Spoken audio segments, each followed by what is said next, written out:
आज के इस वीडियो में आप जानेंगे कि हेडफोन के लेफ्ट या राइट साइड के वॉल्यूम कम हो जाने पर उसे किस तरह कंट्रोल किया जाता है।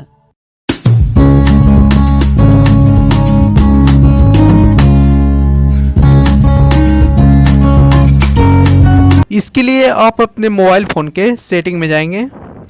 आप नीचे स्क्रॉल करेंगे, आप यहाँ एडिशनल सेटिंग पर क्लिक करेंगे। इसके बाद आप यहाँ एक्सेसिबिलिटी पर क्लिक करेंगे।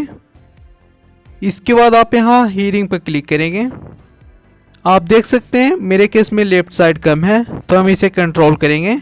इसके लिए आप यहाँ लाइन पर लाएंगे इस ब्लू को, इस तरह आप इसे सेंटर पर लाएंगे।